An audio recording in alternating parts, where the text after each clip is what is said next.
느헤미야 12장입니다. 우리 다 함께 일어나셔서 느헤미야 12장 말씀을 보겠습니다. 오늘 본문이 굉장히 긴데 다 안 읽고 부분적으로 건너뛰면서 제가 읽도록 하겠습니다. 느헤미야 12장 1절을 먼저 보겠습니다. 스알디엘의 아들 스룹바벨과 예수아와 함께 돌아온 제사장들과 레위 사람들은 이러하니라. 그 다음에 건너뛰어서 26절부터 30절 읽겠습니다. 이상의 모든 사람들은 요사닥의 손자 예수야의 아들 요아김과 총독 느헤미야와 제사장 겸 학사 에스라 때에 있었느니라. 예루살렘 성벽을 봉헌하게 되니 각 처에서 레위 사람들을 찾아 예루살렘으로 데려다가 감사하며 노래하며 재금을 치며 비파와 수금을 타며 즐거이 봉헌식을 행하려 하매, 이에 노래하는 자들이 예루살렘 사방들과 느도바 사람의 마을에서 모여들고 또 백길갈과 게바와 아스마의 들에서 모여들었으니, 이 노래하는 자들은 자기들을 위하여 예루살렘 사방의 마을들을 이루었음이라. 제사장들과 레위 사람들이 몸을 정결하게 하고 또 백성과 성문과 성벽을 정결하게 하니라. 그 다음에 마지막으로 43절 44절 읽겠습니다. 이날에 무리가 큰 제사를 드리고 심히 즐거워하였으니 이는 하나님이 크게 즐거워하게 하셨습니다.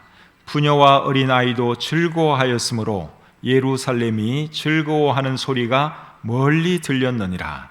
그날에 사람을 세워 곡간을 맡기고 제사장들과 레위 사람들에게 돌릴 것, 곧 율법에 정한 대로 거제물과 처음 익은 것과 11조를 모든 성읍 밭에서 거두어 이 곡간에 쌓게 하였노니, 이는 유다 사람이 섬기는 제사장들과 레위 사람들로 말미암아 즐거워하기 때문이라. 아멘. 하나님, 좋은 날 주시고 이 시간 수요 예배로 모일 수 있도록 해주신 것 감사합니다. 말씀 듣기에 앞서 여러 가지 기도 제목을 나누고 함께 기도했습니다. 하나님께서 들으신 줄 믿습니다. 아픔들 하나님께서 치유해 주시고 나음을 허락해 주셔서 하루속히 건강 회복하고 이곳에서 우리와 함께 예배드릴 수 있도록 하나님 은혜 내려 주시옵소서. 우리 나라를 주님께 의탁합니다. 이 나라가 잘 되어야 되겠사오니 하나님께서 이 나라의 모든 지도자들 위해 함께 하셔서 하나님 두려워하게 하시고 정말 백성들을 존중하는 마음으로 이 나라를 잘 이끌어 감으로 온 백성이 평안하게 살게 하시고, 또 무엇보다도 복음을 마음껏 전하고 마음껏 예배하는 그런 이 나라가 되게 해 주시옵소서.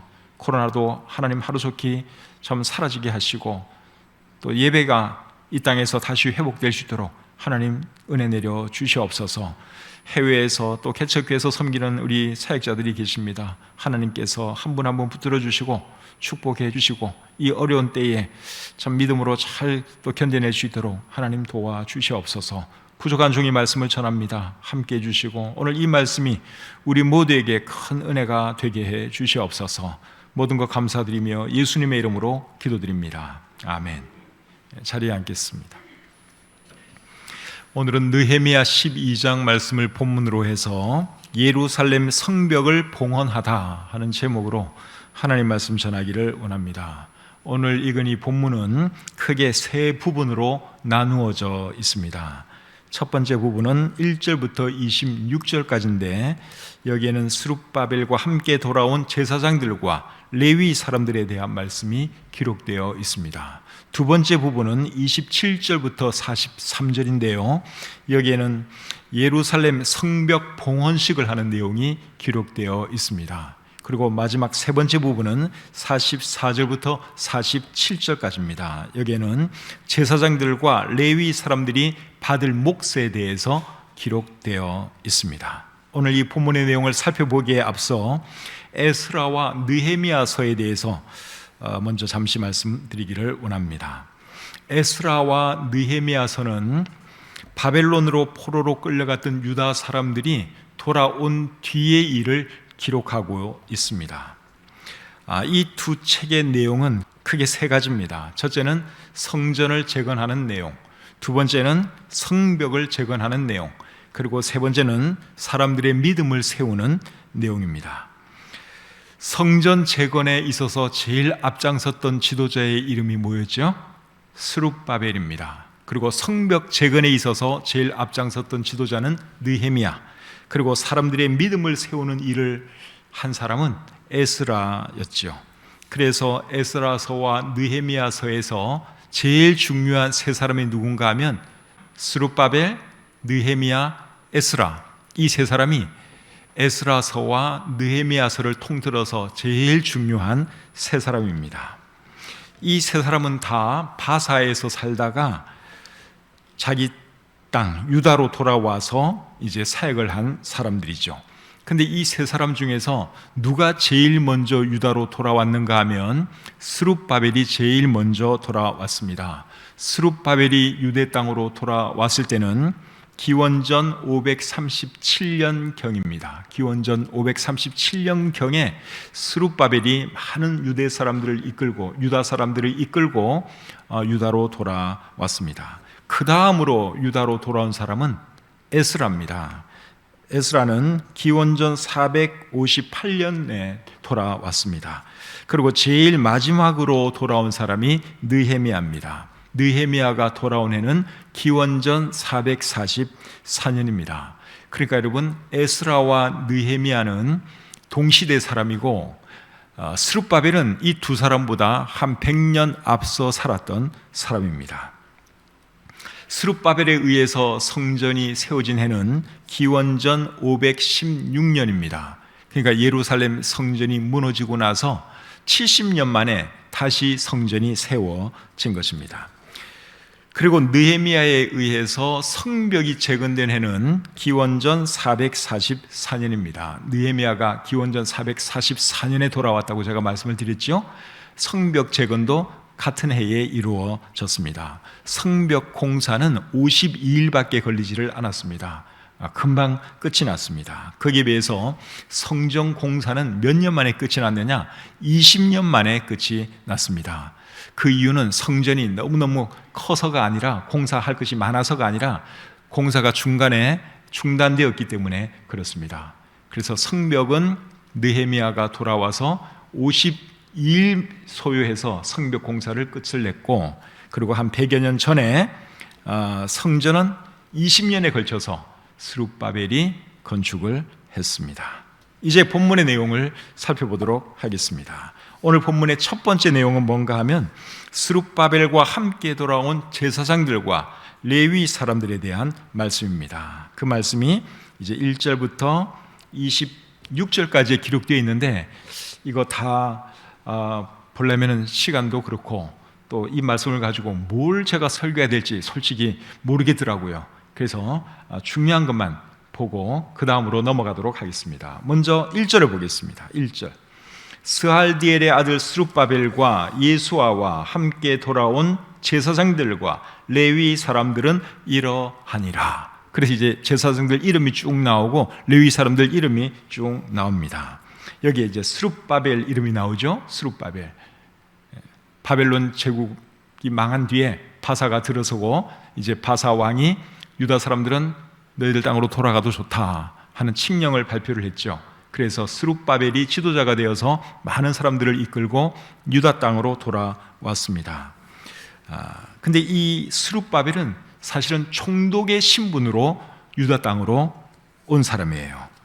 이 스룹바벨이 총독인 것이 성경 어디에 나오는가 하면 일단 에스라 1장 8절을 한번 보겠습니다. 에스라 1장 8절입니다. 바사왕 고레스가 창고지기 미들르닷에게 명령하여 그 그릇들을 꺼내어 세어서 유다 총독 세스바살에게 넘겨주니, 여기 보니까 유다 총독 세스바살이라고 하는 사람이 나오죠. 이 사람이 스룹바벨입니다. 조금 더 보면 알 수 있습니다. 자, 11절을 보겠습니다. 에스라 1장 11절. 금, 은 그릇이 모두 5,400개라. 사로잡힌 자를 바벨론에서 예루살렘으로 데리고 갈 때에 세스바살이 그 그릇들을 다 가지고 갔더라. 바사 왕이 이제 성전에 있는 이런 기물들을 다 내주니까 총독 세스바살이 그 모든 것들을 받아서 유다로 돌아왔다, 그렇게 말씀을 하고 있죠. 그 다음에 2장 1절 보겠습니다. 옛적에 바벨론 왕 느부갓네살에게 사로잡혀 바벨론으로 갔던 자들의 자손들 중에서 노임을 받고 예루살렘과 유다 도로 돌아와 각기 각자의 성읍으로 돌아간 자, 곧 스룹바벨과 예수아와, 이제 돌아온 사람들의 이름이 쭉 나오는데 제일 먼저 누구의 이름이 나옵니까? 스룹바벨의 이름이 나왔죠. 그래서 이 스룹바벨이 아까 나왔던 세스바살, 총독 세스바살과 같은 사람인 것을 우리가 알 수 있습니다. 또 학개서 1장 1절에 보시면 이렇게 기록되어 있습니다. 다리오 왕 제2년 6째 달 곧 그 달 초하루에 여호와의 말씀이 선지자 학개로 말미암아 스알디엘의 아들 유다 총독 스룹바벨과 요사닥의 아들 대제사장 요수아에게 임하니라. 여기 보니까 유다 총독 스룹바벨이라고 하는 표현이 나오죠. 그래서 이 스룹바벨은 유다 사람이고 바벨론에서 살던 사람인데 총독의 지위로 유다 땅으로 온 사람입니다. 그리고 오늘 본문 1절에 보면 스룹바벨 다음으로 누구의 이름이 나오는가 하면 누구의 이름이 나옵니까? 예수아라는 사람이 나오죠. 스룹바벨과 예수아와, 여기 나오는 이 예수아는 대제사장입니다. 대제사장. 에스라 3장 2절을 보시면 우리가 그런 것을 알 수 있습니다. 에스라 3장 2절을 제가 한번 읽겠습니다. 요사닥의 아들 예수아와 그의 형제 제사장들과, 자 여기 보니까 요사닥의 아들 예수아와 그의 형제 제사장들, 그랬으니까 이 예수아도 제사장인 것을 알 수 있고, 이름이 제일 먼저 나온 것을 보면 이분이 대제사장인 것을 알 수가 있습니다. 조금 전에 읽었던 학개서 1장 1절에 보시면 대제사장 여호수아라는 이름, 그 표현이 나왔죠. 여호수아나 예수아는 같은 사람이에요. 그래서 스룹바벨과 예수아가 이제 돌아왔다 하는 것이 오늘 본문 1장 1절의 말씀입니다. 그 다음에 26절을 보겠습니다. 26절. 이상의 모든 사람들은 요사닥의 손자 예수아의 아들 요아김과 총독 느헤미야와 제사장 겸 학사 에스라 때에 있었느니라. 자, 이번에는 느헤미야와 에스라의 이름이 나오고 있죠. 에스라서와 느헤미야서에서 제일 중요한 세 사람이 스룹바벨, 느헤미야, 에스라라고 제가 이미 말씀을 드렸죠. 그래서 오늘 본문 1절에서는 스룹바벨 이름이 나오고, 그 다음에 26절에서는 느헤미야와 에스라의 이름이 나오고 있습니다. 근데 이 느헤미야도 총독이에요. 26절에 보니까 총독 느헤미야, 이분도 원래는 바사 왕을 섬기던 사람인데 이제 왕으로부터 허락을 받고 총독의 신분으로 유다 땅을 찾아와서 예루살렘 성벽을 건축하게 된 것이죠. 그리고 에스라는 제사장 겸 학사라고 여기에 소개되어 있습니다. 학사라고 하는 말은 영어 성경에서는 scribe라고 하는 말로 번역이 되어 있습니다. scribe는 뭔가 하면 이 베껴 쓰는 사람이에요. 신약 성경에는 서기관이라고 하는 말로 번역을 하고 있습니다. 옛날에는 구약 성경을 손으로 다 베껴 썼잖아요. 그러니까 이 에스라가 제사장이면서 이제 그런 일을, 성경을 베껴 쓰는 그런 일을 한 사람이다. 그리고 성경을 가르치는 사람이다 하는 것을 우리가 알 수 있지요. 그 다음에 이제 27절부터 그 이하에 나오는 내용이 성벽 봉헌식을 하는 내용입니다. 27절부터 29절 말씀 제가 읽겠습니다. 예루살렘 성벽을 봉헌하게 되니 각 처에서 레위 사람들을 찾아 예루살렘으로 데려다가 감사하며 노래하며 제금을 치며 비파와 수금을 타며 즐거이 봉헌식을 행하려 하며, 이에 노래하는 자들이 예루살렘 사방들과 느도바 사람의 마을에서 모여들고 또 백길갈과 케바와 아스마웨 들에서 모여들었으니 이 노래하는 자들은 자기들을 위하여 예루살렘 사방의 마을들을 이루었습니다. 자, 성벽 봉헌식을 하기 위해서 제일 먼저 한 일은 레위 사람들을 모으는 일이었습니다. 레위 사람들을 왜 모았는가 하면 그들로 하여금 찬양을 하도록 하기 위해서 레위 사람들을 모았습니다. 레위 사람들을 이제 찾았더니 사방에서 레위 사람들이 모여 들었다고 여기에 말씀하고 있죠. 이 레위 사람들이 참 신실한 사람들입니다. 이제 느헤미야가 성벽 공사를 마치고 이제 봉헌식을 하기 위해서 찬양대가 필요했어요. 그래서 레위 사람들로 찬양대를 구성하려고 하니까 광고를 내니까 막 사람들이 모여들었다, 그렇게 말씀하고 있죠. 참 신실한 사람들입니다. 언제라도 부르면 달려가려고 예루살렘에서 멀지 않은 곳에서 그들이 살고 있다가 이제 오라고 하니까 얼른 쫓아간 것이죠.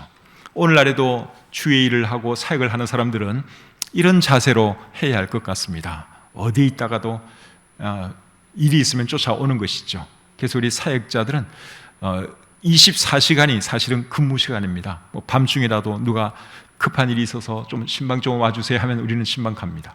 또 새벽에라도 뭐 문상 갈 일 있으면 가는 것이고, 또 도와드릴 일 있으면 우리가 움직이죠. 그래서 사역자들은 이래야 되는 것입니다.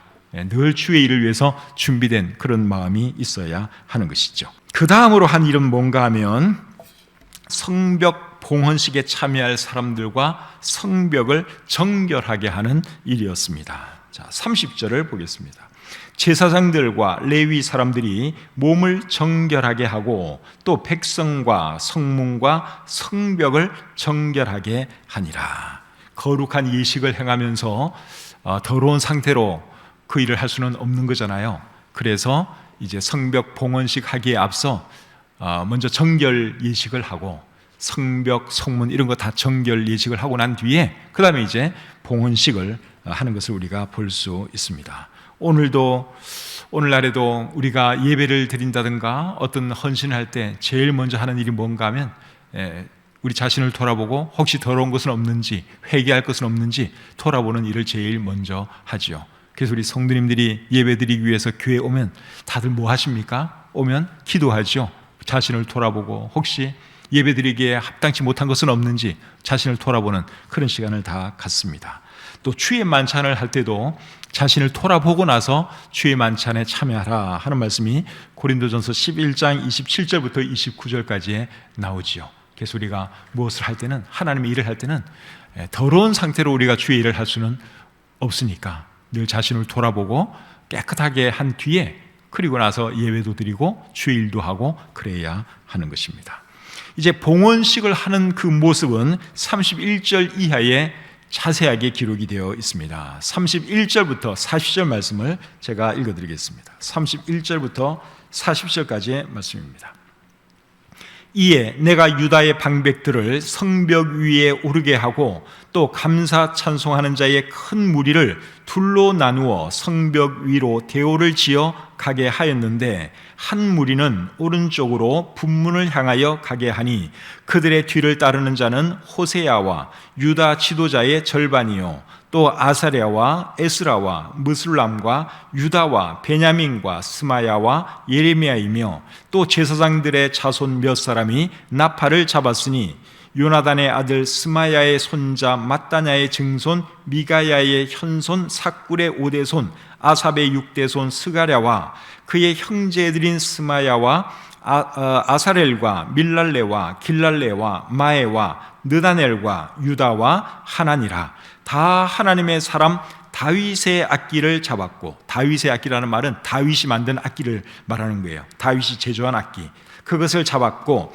학사 에스라가 앞서서 샘문으로 전진하여 성벽으로 올라가는 곳에 이르러 다윗 성의 층계로 올라가서 다윗의 궁 윗길에서 동쪽으로 향하여 수문에 이르렀고 감사 찬송하는 다른 무리는 왼쪽으로 행진하는데 내가 백성의 절반과 더불어 그 뒤를 따라 성벽 위로 가서 화덕 망대 윗길로 성벽 넓은 곳에 이르고 에브라임 문 위로 옛문과 어문과 하나넬 망대와 한메아 망대를 지나 양문에 이르러 감옥문에 멈춤에 이에 감사 찬송하는 두 무리가 하나님의 전에 섰고 또 나와 민장의 절반도 함께 하였고.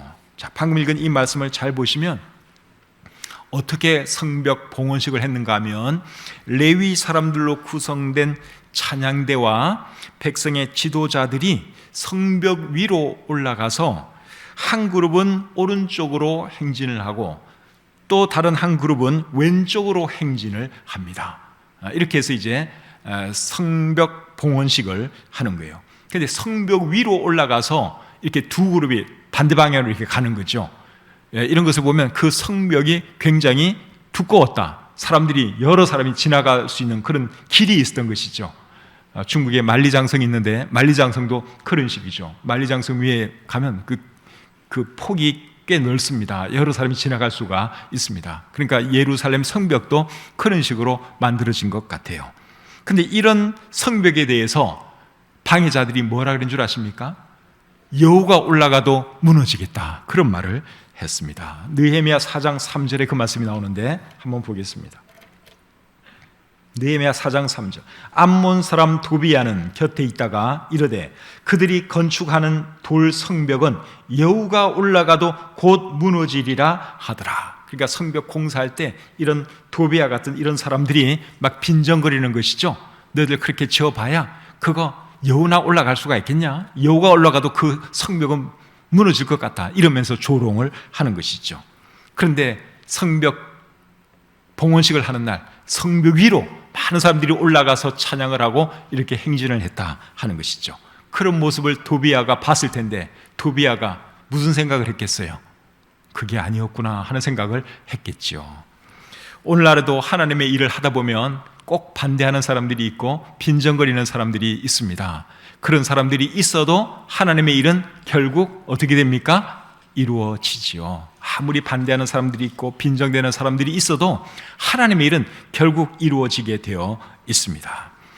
그래서 이제 이 두 그룹의 사람들이 성벽 위에서 이렇게 반대 방향으로 행진을 하다가 어디서 만나느냐? 성전에서 만납니다. 40절 말씀을 다시 보겠습니다. 이에 감사 찬송하는 두 무리가 하나님의 전에 섰고 하나님의 성전에 섰고 또 나와 민장의 절반도 함께 하였고, 그래서 행진을 쭉 시작해가지고 결국 최종적으로 만난 장소는 어디였느냐? 성전에서 만났습니다. 이제 성전에서 만나서 또 이제 행사를 계속하죠. 성전에서는 뭘 했는가 하면 두 가지를 했습니다. 첫째는 하나님을 찬양하는 일을 했습니다. 41절과 42절 보겠습니다. 41절, 42절. 제사장 엘리야김과 마세야와 미냐민과 미가야와 엘료에네와 스가랴와 하나냐는 다 나팔을 잡았고 또 마세야와 스마야와 엘르아살과 우시와 요하난과 말기야와 엘람과 에셀이 함께 있으며 노래하는 자는 크게 찬송하였는데 그 감독은 예스라히야라. 예. 그래서 성전에 모여서 이제는 두 그룹의 그 찬양대가 하나로 뭉쳐서 이제 함께 또 하나님을 찬양하는 것이죠. 그래서 이런 것을 보면 봉헌식에 있어서 찬양이 정말 중요한 역할을 하고 있는 것을 우리가 볼 수 있습니다. 이것은 오늘날 예배 때도 마찬가지죠. 여러분, 예배에 찬양 없는 것을 상상하기가 좀 어렵지 않습니까? 예배에 찬양은 없고 그냥 기도만 있고 설교만 있다고 한번 생각을 해보십시오. 얼마나 밋밋합니까? 오늘도 우리가 많은 찬양을 했지만 모든 예배는 찬양이 들어가야지 더 은혜스럽고 그 예배가 풍성해집니다. 요새는 코로나 상황이기 때문에 장례식을 가도 찬송을 못하게 합니다. 그래서 뭐 입관 예배든 발인 예배든 이제 제가 가잖아요. 그럼 찬송은 할 수가 없고 그냥 바로 하나님 말씀 어디 봅시다 해가지고 하나님 말씀 간단히 전하고 그냥 기도만 하고 끝내요. 그렇게 해서 뭐 입관 예배도 하고 뭐 발인 예배도 하고 다 합니다. 근데 찬양을 하고 이런 예배를 드리는 것과 찬양 없이 하는 거하고는요, 이 분위기가 싹 달라요. 엄청 다릅니다. 그래서 역시 예배는 뭐가 중요하다? 찬양이 중요하다. 우리 요즘 여러분 찬양대가 못 쓰기 때문에 그 영상으로 이렇게 틀잖아요. 그렇죠? 찬양대가 여기 앞에서 찬양을 하는 거하고 그냥 영상으로 보는 거하고 얼마나 큰 차이가 있습니까? 그래서 이 예배에 있어서는 참 찬양이 중요하다 하는 것을 우리가 알 수 있죠. 우리가 하나님을 찬양하는, 노래하는 그 이유가 뭡니까? 우리 하나님은 찬양받기에 합당한 분이기 때문에 그렇죠. 시편 22편 3절에 보시면 이스라엘의 찬송 중에 계시는 주여 주는 거룩하시나이다 하는 말씀이 있습니다. 이스라엘의 찬송 중에 계시는 주, 이렇게 표현하고 있는데 이 말의 의미가 뭡니까? 우리 주님은 찬양받기에 합당한 분이시다, 그러한 뜻이죠. 그리고 우리 하나님은 찬양받는 것을 너무너무 좋아하시는 분이세요. 그래서 우리가 하나님을 찬양하지 아니할 수가 없는 것입니다. 시편 69편 30절과 31절에 이런 말씀이 있습니다. 내가 노래로 하나님의 이름을 찬송하며 감사함으로 하나님을 위대하시다 하리니 이것이 곧 소, 곧 뿔과 굽이 있는 황소를 드림보다 여호와를 더욱 기쁘시게 함이 될 것이라. 우리 하나님은 찬송을 얼마나 좋아하시는지 황소 드리는 것보다 더 좋아하신다고 말씀하고 있습니다. 그래서 여러분, 우리가 참 기회 있을 때마다 하나님을 찬송해야 하는 것이고, 예배 때도 우리가 목소리 높여서 하나님을 찬송해야 하는 것이죠. 그래서 찬송 부를 때 여러분, 그냥 시시하게 찬송하지 마시고 대충 하지 마시고 온 힘을 다해서 정성을 다해서 찬송해야 합니다. 왜냐하면 우리 하나님은 그런 찬송받기에 합당하신 분이고, 우리 하나님은 찬송을 너무너무 기뻐하시는 분이기 때문에 그렇습니다. 사무엘하 6장 14절에 보시면 다윗이 하나님 앞에서 춤을 추는데 힘을 다하여 춤을 추었다, 그렇게 기록하고 있습니다. 그래서 우리 하나님이 다윗을 좋아한 거예요. 다윗이 정말 위대한 예배자였습니다. 다윗은 정말 멋진 사람이었어요. 이분은 직업은 왕이고 노래도 잘하고, 오늘 본문에 보니까 악기도 연주 잘하고 악기를 만들기도 했고, 그리고 무엇보다도 이분은 정말 신실한 예배자였다는 사실입니다. 그래서 우리도 다윗처럼 하나님을 예배할 때는 힘을 다하여, 찬송을 할 때도 힘을 다해서 하고, 설교를 할 때도 힘을 다해서 하고, 뭘 할 때든지 항상 힘을 다해서 해야 할 줄 믿습니다. 그래서 첫 번째로는 찬송을 했고, 두 번째는 뭘 했느냐? 하나님께 제사를 드렸습니다. 43절을 보겠습니다. 이날에 무리가 큰 제사를 드리고 심히 즐거워하였으니 이는 하나님이 크게 즐거워하게 하셨습니다. 43절 보니까 뭘 했다 그랬습니까? 큰 제사를 드렸다, 그렇게 말씀을 하고 있죠. 소도 잡고 양도 잡고 그러면서 이제 하나님께 감사의 제사를 올려드린 것이죠. 오늘날에는 소 잡고 양 잡고 하는 그런 제사는 안 드리지만, 오늘날 신약 시대에도 드려야 할 제사가 있는데 어떤 제사인 줄 아십니까? 찬송의 제사, 선행의 제사, 물질 드림의 제사, 거룩한 삶의 제사, 이런 제사를 우리가 하나님께 올려드려야 합니다. 히브리서 13장 15절 말씀 한번 보겠습니다. 히브리서 13장 15절. 그러므로 우리는 예수로 말미암아 항상 찬송의 제사를 하나님께 드리자. 찬송의 제사, 우리가 부르는 이 찬송, 이게 여러분 하나님께서 기뻐 받으시는 제사라는 거 우리가 잊으시면 안 됩니다. 그 다음에 16절, 히브리서 13장 16절. 오직 선을 행함과 서로 나누어 주기를 잊지 말라. 하나님은 이 같은 제사를 기뻐하시느니라. 우리가 선을 행하는 거, 나눠주는 거, 그것도 하나님께서 기뻐하시는 제사라고 여기 말씀하고 있죠. 빌립보서 4장 18절 말씀 또 보겠습니다. 빌립보서 4장 18절. 내게는 모든 것이 있고 또 풍부한지라. 에바브로디도 편에 너희가 준 것을 받음으로 내가 풍족하니 이는 받으실 만한 향기로운 제물이요 하나님을 기쁘시게 한 것이라. 여기도 향기로운 제물이라는 표현이 나오는데, 그 빌립보 교회 성도들이 하나님께 물질 드린 거, 그것을 제물이라고 그렇게 표현하고 있습니다. 우리가 하나님께 물질을 드리는, 교회 와서 헌금하는 그것이 여러분 하나님께 드리는 제사다, 제물이다 하는 것을 우리가 알아야 하는 것이죠. 또 로마서 12장 1절 말씀 보겠습니다. 로마서 12장 1절. 그러므로 형제들아, 내가 하나님의 모든 자비하심으로 너희를 권하노니 너희 몸을 하나님이 기뻐하시는 거룩한 산 제물로 드리라. 이는 너희가 드릴 영적 예배니라. 이번에는 거룩한 삶을 또 하나님께 드리는 제사라고 여기 말씀하고 있죠. 그래서 우리가 올려드려야 할 제사는 이런 제사들입니다. 구약시대 때는 짐승을 잡아서 하나님께 제사 드렸지만, 오늘날에는 찬송으로, 선행으로, 물질로, 거룩한 삶으로 우리가 하나님을 예배해야 하는 것이죠. 이런 예배를 드리면 하나님도 기뻐하시지만 예배드리는 우리 마음에도 여러분 얼마나 큰 기쁨이 있는지 모릅니다. 본문 43절을 여러분 다시 한번 보겠습니다. 43절 말씀입니다. 이날에 무리가 큰 제사를 드리고 심히 즐거워하였으니 이는 하나님이 크게 즐거워하게 하셨습니다. 큰 제사를 드리니까 하나님도 물론 기쁘셨지만 제사를 드린 유다 사람들도 큰 기쁨이 있었다, 그렇게 말씀하고 있습니다. 그래서 여러분, 우리가 예배 생활 잘하고 또 하나님께 참 영적인 제사 잘 드리면 그 삶 가운데 큰 기쁨이 있다고 하는 것을 우리가 알아야 합니다. 그리고 하나님께 제사 드리는 일은 남녀노소 구분 없이 누구라도 해야 하는 일이라고 하는 것을 우리가 또 잊으시면 안 됩니다. 43절 하반절을 보겠습니다. 부녀와 어린아이도 즐거워하였으므로 예루살렘이 즐거워하는 소리가 멀리 들렸느니라. 어른들만 여러분 그날 성벽 봉헌식에 참여한 것이 아닙니다.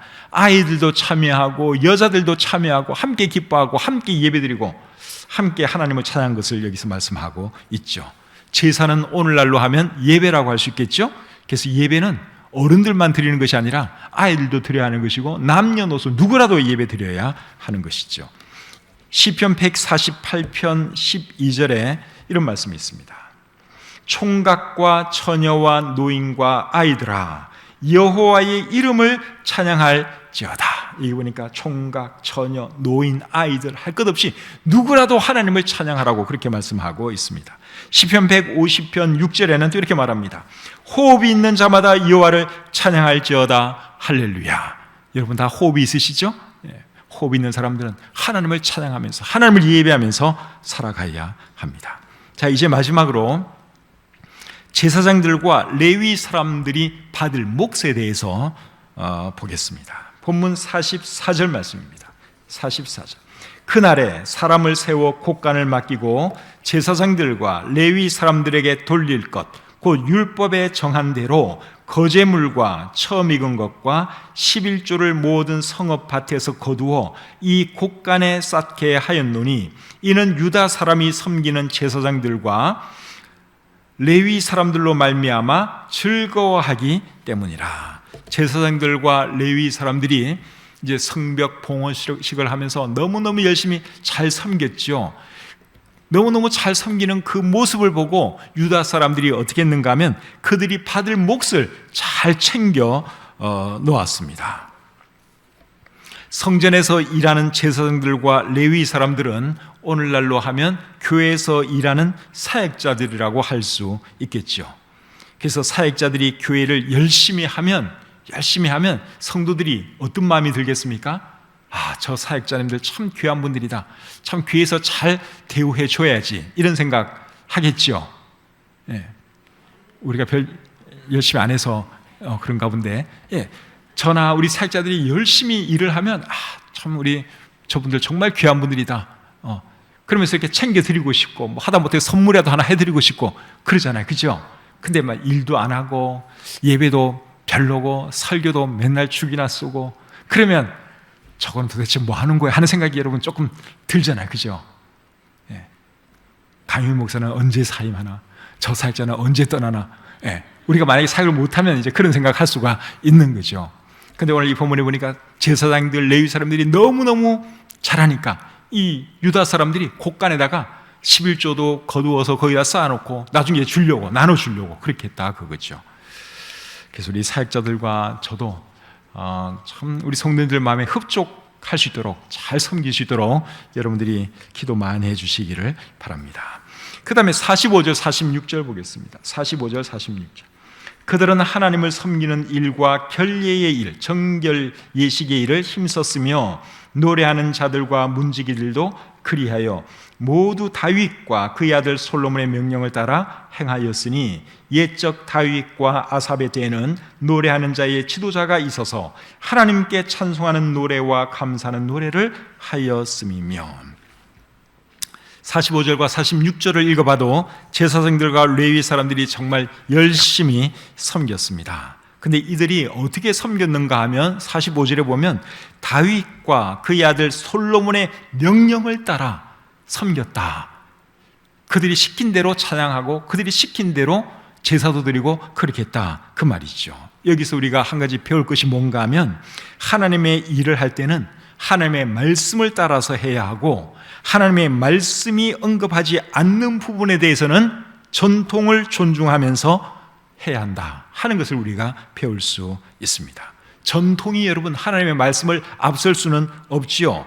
그런데 하나님의 말씀이 언급하지 않는 부분에 대해서는 전통을 존중할 필요가 있습니다. 맞죠? 전통주의는 나쁜 거예요. 전통을 그냥 무조건 전통을 지켜야 한다. 전통주의에 빠지는 것은 나쁘지만 전통 자체는 여러분 좋은 전통은 좋은 것이죠. 그래서 지켜야 하는 것입니다.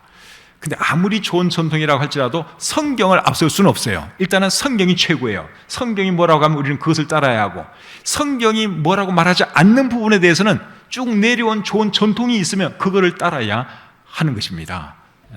그래서 오늘 이 본문에도 보시면 제사장들과 레위 사람들이 자기네들 마음대로 뭐 제사 드리고 노래한 것이 아니라 다윗과 솔로몬 때부터 해오던 그 방식으로 했다, 그 말을 여기에 하고 있는 것이죠. 우리가 여러분 찬송가를 좋아하고 찬송가를 부르는 이유가 뭡니까? 여기 찬송가 있는 거는요, 몇백 년 된 것도 있어요. 상당수가 이제 미국에 있는 신실한 하나님의 사람들이 지은 노래들인데, 여기는 뭐 100년, 200년 된 것도 있어요. 근데 우리가 그 옛날 찬송을 지금까지 하는 이유가 뭡니까? 이 찬송가들은 그래도 오랜 세월을 거쳐 오면서 검증되었기 때문에 그러는 거예요. 우리가 찬송가 좋아하고 찬송가 부르는 이것도 일종의 보면 전통을 우리가 존중하기 때문에 그렇게 하는 것이라고 할 수 있습니다. 또 예배 순서나 방식도 뭐 옛날 방식이나 크게 차이가 있지 않습니다. 뭐 제가 어렸을 때 예배 방식이나 지금의 예배 방식이나 크게 차이가 없어요. 그것도 왜 그런 걸까요? 성경에는 사실은 예배 순서는 이렇게 하라 저렇게 하라 그런 말은 없어요. 그런데도 우리가 옛날부터 쭉 내려오던 그 방식, 그 순서를 우리가 어느 정도 존중하면서 지금까지 계속 해오는 것이죠. 그래서 중요한 것은 성경대로 하는 것이 제일 중요하고, 성경에서 말하지 않는 부분에 대해서는 쭉 내려온 좋은 전통을 따르는 것이 좋다, 그것을 지금 제가 말씀드리는 것입니다. 그렇다고 무조건 아무런 변화를 주면 안 된다, 그건 아니에요. 그렇게 되면 그건 이제 전통주의에 빠지는 것입니다. 전통주의는 나쁜 거예요. 그러나 좋은 전통은 우리가 지켜야 하는 것이죠. 47절 말씀 보겠습니다. 47절. 스룹바벨 때와 느헤미야 때에는 온 이스라엘이 노래하는 자들과 문지기들에게 날마다 쓸 몫을 주되 그들이 성별한 것을 레위 사람들에게 주고 레위 사람들은 그것을 또 성별하여 아론 자손에게 주었느니라. 방금 읽은 이 말씀은 스룹바벨 때와 느헤미야 때에 성전에서 노래하는 자들과 성전 문지기들에게 날마다 그들이 쓸 몫을 주었다 하는 그런 내용이죠. 그래서 이제 그걸 받으면 또 그 사람들은 그걸 가지고 생활을 하는 거예요. 여러 지파 사람들이 모아준 그 11조, 그걸 갖다가 이제 또 그 레위 사람들이 받고, 또 레위 사람들은 자기들이 받은 그 11조에서 또 제사장들에게 또 주는 거예요. 그럼 제사장들은 또 그걸로 생활을 하고, 그렇게 해서 제사장들도 살아가고 레위 사람들도 살아가고 생활을 한 것이죠. 오늘날에도 교회에서 일하는 사람들이 살아가는 방식은 그와 비슷합니다. 성도님들이 헌금을 하면 이제 그 헌금을 이제 여러 목적으로 쓰죠. 선교도 하고 또 구제도 하고 또 건물도 유지하고, 그리고 저와 우리 사역자들이 또 살아갈 수 있도록 또 그 돈에서 교회에서 우리한테 주면은 그것을 가지고 저나 우리 사역자들은 생활을 하고 있습니다. 그래서 하나님의 일이 잘 돌아가게 하는 방법이 뭔가 하면, 성도님들이 헌금 생활 잘 하시면 하나님의 일은 잘 돌아갑니다. 근데 헌금들을 안 하면 이 교회가 제대로 유지될 수가 없어요. 그러면 이제 만약에 헌금이 너무너무 안 들어와, 그러면 어떻게 해야 되겠어요? 저도 나가서 이제 세컨 잡 잡아야 되는 거예요. 우리 사역자들도 다 일하다가 와야 돼. 주일날 와서 예배인도 하고.